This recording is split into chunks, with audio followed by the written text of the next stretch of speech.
Well, I grew up in Southern California, which is at multiple crossroads. You have the border with Mexico, so international migration and the plight of undocumented people has always been important to me. But it's also the gateway to the Pacific and a major economic engine, drawing people from all over the world and all over the country. So you have the military bases in San Diego pulling young people from across the United States to live in Southern California. You have the draw of Hollywood that pulls people from rural Kansas with dreams of making it big. You have the port of Los Angeles. And you have all of this economic activity going on such that human mobility has always seemed very natural to me. Everyone was from somewhere else.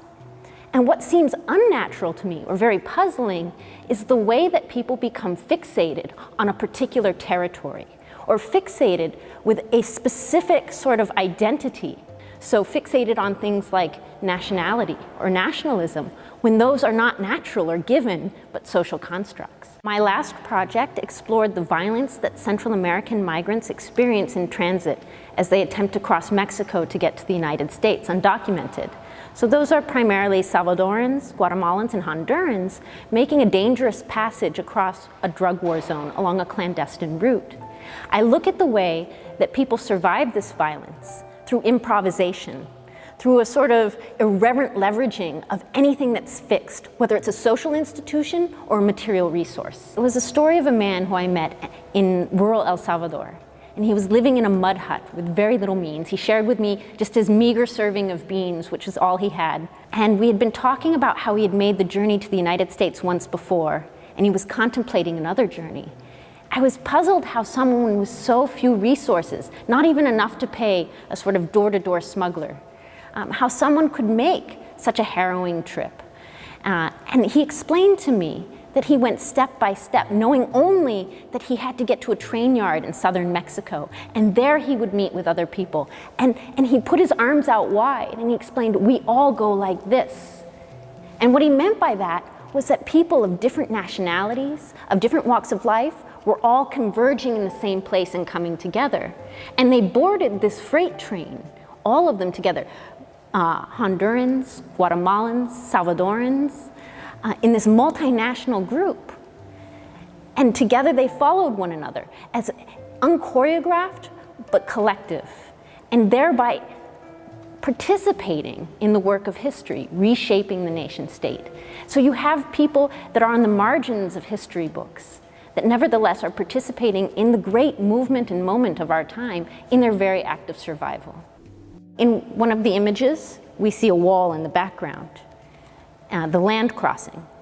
And what we see around the globe, a global movement to construct walls. This is not just happening in the south of the United States. This is happening on the edges of Europe, in Israel. You see maritime sorts of blockades around Australia. There is a global movement to build walls. But there's something else happening that is even more insidious, even more difficult, because it's happening out of sight, which is a sort of outsourcing of border policing from the global north to the peripheral countries along the global south, countries that oftentimes have really vile human rights records. We had Central Americans arriving in large numbers at our own border. The way we have avoided dealing with that has been to allow Mexico to apprehend, interdict, and then deport Central Americans from southern Mexico before they ever step foot in the United States. The wall is almost inconsequential when Mexico itself is a wall. Mexico now deports more Central Americans than the United States does every year. So for me, the drawings bring home two important points. One is the suffering that people are experiencing. And I hope through a sort of image of that suffering, people gain a bit of empathy and understand that there is a responsibility to protect the refugees that are at our shores. But the second point, I think, is even more important and often overshadowed by the talk of suffering, which is that these people deserve our respect as well, because they are the agents of history. We can tell the history of the human race through the movement of people. It's what shapes our possibilities for politics, economics, for society. It's the history of trade routes and refugee flows, of flight and movement for opportunity. And so these are the people that are the political agents of our time. Rather than building walls to contain them, we could build bridges to facilitate them, empower them. And that, I think, is an important point, that we have a duty both to protect but also respect refugees.